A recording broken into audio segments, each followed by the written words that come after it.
I am so proud to be here today in Jerusalem, the eternal heart of the Jewish people.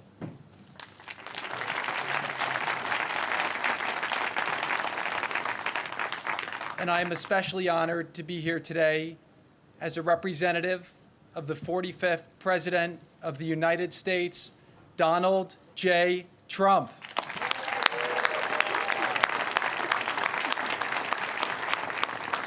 I also want to thank Prime Minister Netanyahu and Sarah for being with us here today to celebrate this historic occasion. Thank you very much. I'd like to ask all of the members of Congress who are here on their delegations to rise and be recognized. Today would not be possible without your advocacy throughout the years.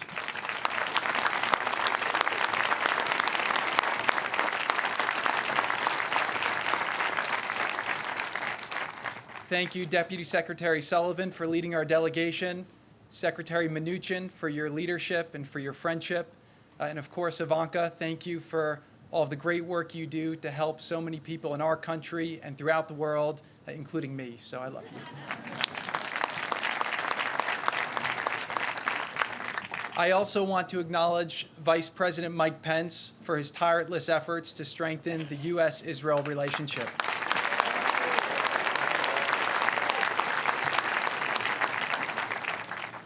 In December of last year, President Trump announced to the world that the United States would finally recognize the truth, that Jerusalem is the capital of Israel.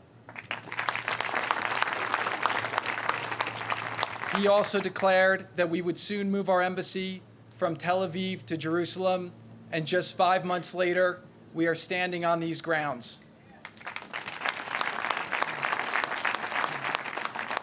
While presidents before him have backed down from their pledge to move the American embassy once in office, this president delivered, because when President Trump makes a promise, he keeps it.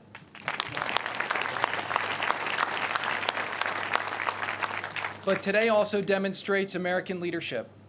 By moving our embassy to Jerusalem, we have shown the world once again that the United States can be trusted. We stand with our friends and our allies, and above all else, we've shown that the United States of America will do what's right, and so we have.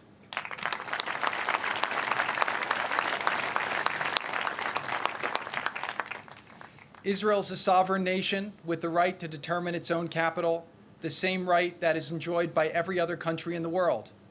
In taking this action, the United States has also chosen to strengthen the bond between our two countries. Our special bond is the envy of nations throughout the world. This bond is forged through shared history, sustained through shared interests, and immortalized through shared principles. The United States stands with Israel because we both believe in freedom. We stand together because we both believe in human rights. We stand together because we believe democracy is worth defending. And the United States stands with Israel because we know that it is the right thing to do.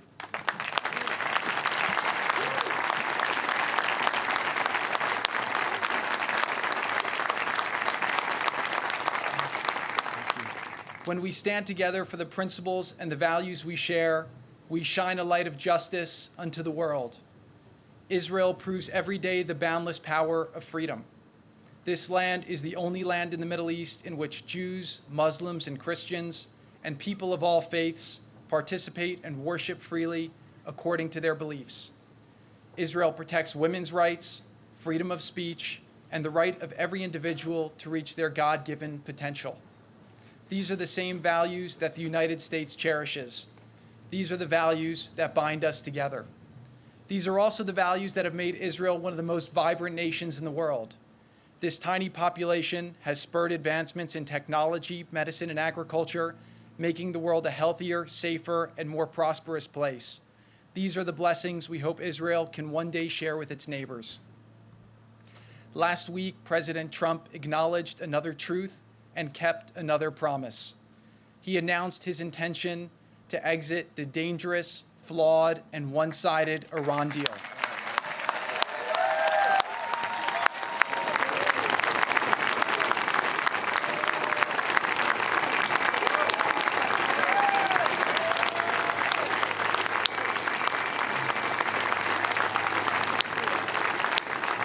Iran's aggression threatens the many peace-loving citizens throughout the region and the entire world.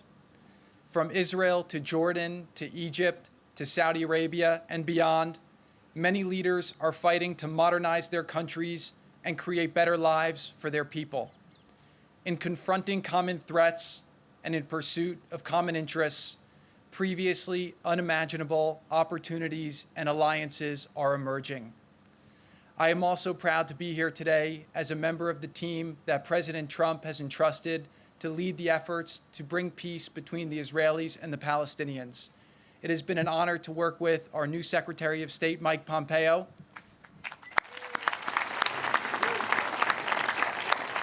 National Security Advisor John Bolton,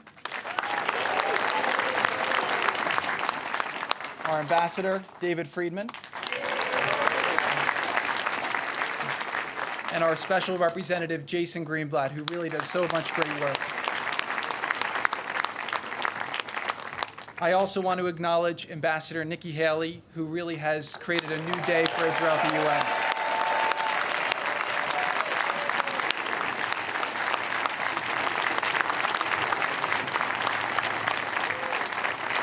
On December 6th, President Trump was very clear that his decision and today's celebration do not reflect a departure from our strong commitment to lasting peace, a peace that overcomes the conflicts of the past in order to give our children a brighter and more boundless future.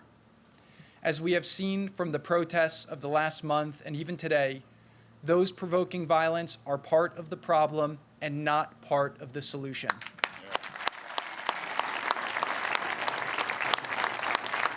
The United States is prepared to support a peace agreement in every way that we can.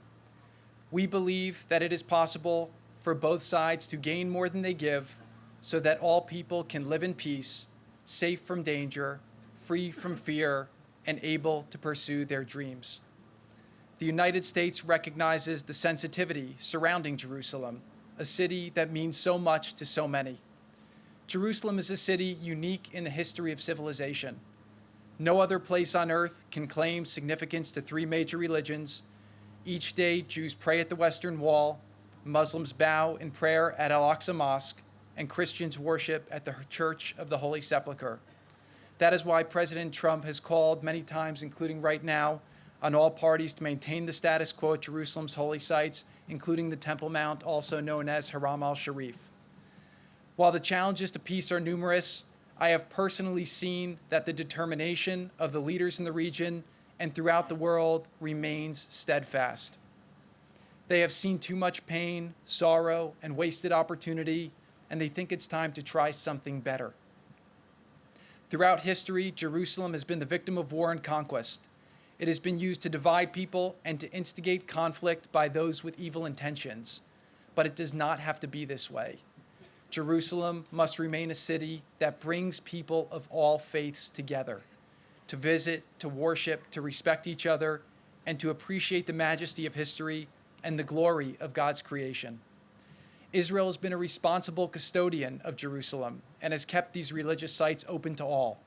In fact, immediately after the 1967 war, one of the first acts of the Knesset was to adopt the Protection of Holy Places law, ensuring access to places of worship to members of all religions. Funds were immediately allocated to repair any damage to the churches, mosques, and synagogues that suffered through war, conflict, and neglect. As Israel turns 70, the search for a lasting peace turns over a new leaf, one of realism and of not being afraid to stand strongly with our allies for what is good, for what is right, and for what is true. Thank you.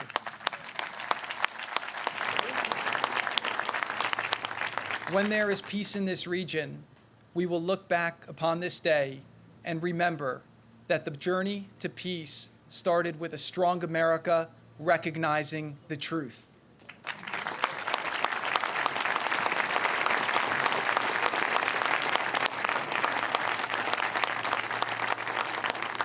The pursuit of peace is the noblest pursuit of humankind. I believe peace is within reach if we dare to believe that the future can be different from the past, that we are not condemned to relive history, and that the way things were is not how they must forever be. It will not be an easy road, and it will be filled with difficult moments and tough decisions, but if we dream big, if we lead with courage, we can change the trajectory for millions from hopeless to boundless.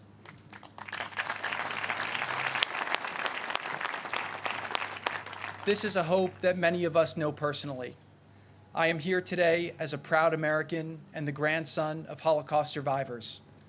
During World War II, my late grandparents, Ray and Joseph Kouchner, fled their homes to the forests of Belarus to escape Nazi persecution.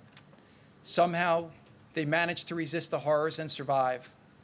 After the war, they built a new life in America, a beacon of hope, a land of limitless opportunity. In my office in the White House, I keep a photo of them on my desk to remind me of how high the stakes are when nations fail to recognize right from wrong, and the decisive power America has to tip the scales in favor of the righteous.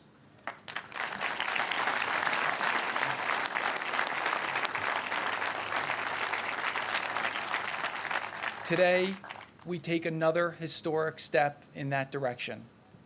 I am confident that as a result, our nations will be stronger, our peoples more prosperous, and our futures filled with even greater promise for peace.